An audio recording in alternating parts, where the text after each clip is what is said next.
Hi, my name is Amy Conklin, and this is my presentation for AEP Module 5, Barriers to Web 2.0.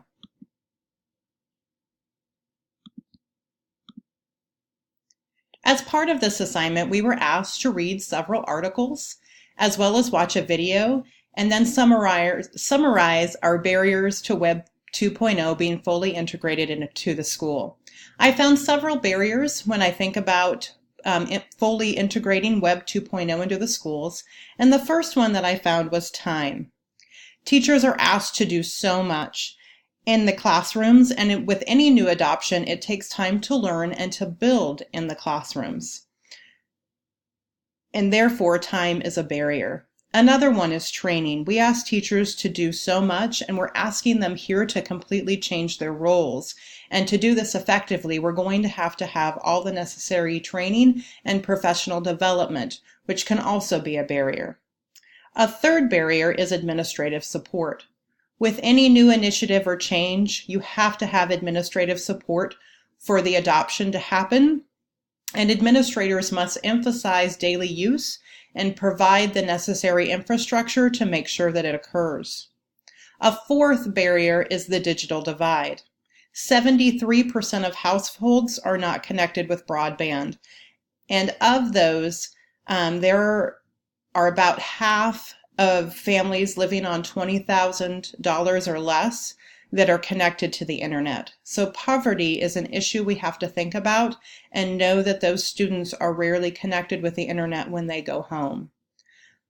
Another barrier to Web 2.0 fully being integrated is funding. The school has to allocate funding or find different funding sources when they're looking at fully integrating Web 2.0.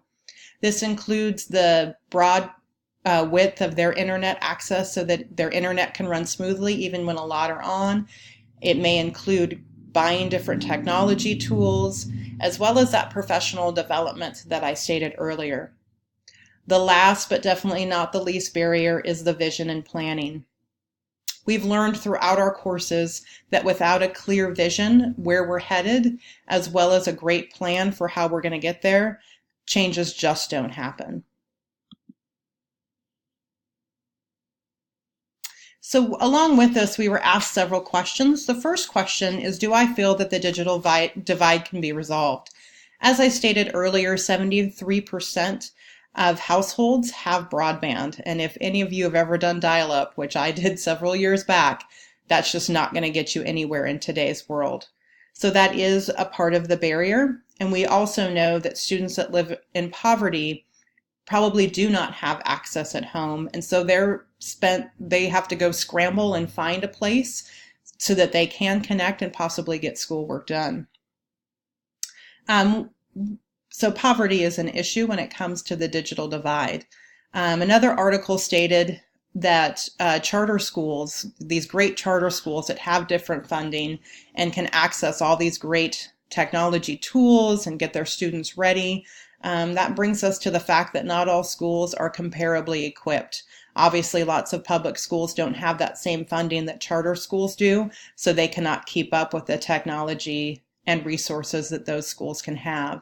Also, poorer districts are going to have a harder time with the technology initiative, so there's another area of divide between probably poorer districts and richer districts.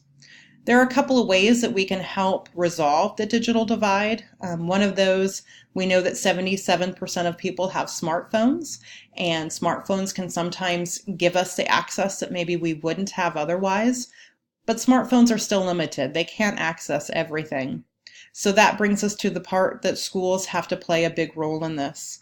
The Perry-LeCompton School District actually has had conversations regarding our role to support our students that we know are not connected at home. Part of that conversation has been around, does the school provide internet access to all of our families? The question has not fully been answered yet, but I do know that several discussions continue to happen about how to lessen this digital divide. So can it be resolved? Hopefully it can be, but there are several things we have to consider when we think about this digital divide for our students. What skills do I feel that we need to give our 21st century students prior to graduation?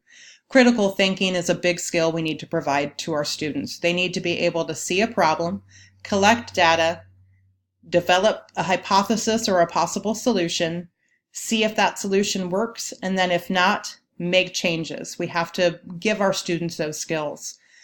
Some more skills that I think are actually missed in lots of our instruction are those soft skills. We're not going to send students out probably to work in a box. They're going to have to work with other people. So we have to give them those soft skills, those skills in working with other people on a team to accomplish a goal. And last but not least, we have to provide them access and just experience with a variety of technology and build their proficiency in using that technology. How has the global economy had an impact on my personal use of the internet? Well, whenever I'm looking for something new or a present or anything like that, my first go-to is Amazon Prime, and that provides me with access to a variety of products from across the globe. So no longer am I just shopping at my mall or at downtown Mass Street here in Lawrence. I have access to anything just on my fingertips through my iPhone or just on the computer. So that has definitely widened my where I buy things from. Another area is vacation planning. A couple years ago, my family and I went to Mexico, and I did everything right from my computer. I booked our plane tickets, I booked our hotel, as well as our excursions, and I could see based upon what other people had said, I could read reviews. So it definitely helped that vacation planning to be easier and got us to Mexico, and we had a great trip. What technology training do I need? I need a ton. I can't not say that enough. I am pretty limited in my technology experience and what's happening in the classrooms. So first and foremost, I just need exposure. What's out there? What are people currently using? I also need to get out into the classrooms. What's happening in our classrooms? What's going well? What's not going well? What are maybe some problem areas that I can help the teachers through? And then I also want to collaborate with other professionals. Currently on my Facebook account, I am a member of a school psychology group, which is my current position. And I know there have been some talk on there about different technology tools, for example, for observation of students.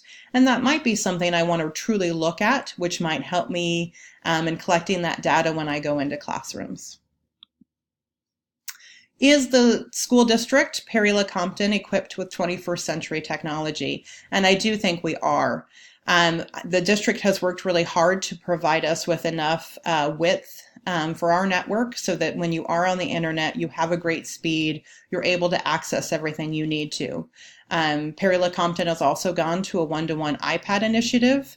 This started out with middle school, high school, and then went down into the elementary grades. Students 8th through 12th are able to take those iPads home and do work on them while they are at home. Most of our classrooms, elementary through high school, are equipped with smart boards, and students become pretty adept at using those. And our high school, within the last couple of years, was able to purchase a 3D printer. What are the advantages of these innovative practices?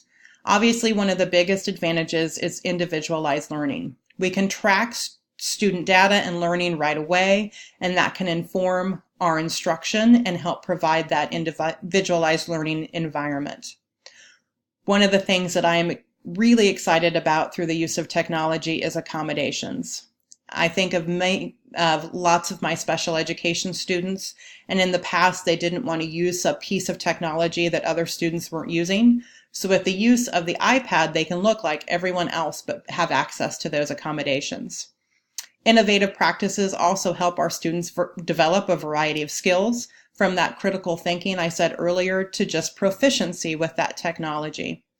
And I really enjoy the focus on the learner. No longer is it what the teacher needs, but we're focusing more on what the student needs. Oops, I missed my disadvantages there. Let's go back. The disadvantages that I see. When I go through classrooms and I see students on iPads, distractibility is a huge issue. They're watching videos on YouTube or they're playing games.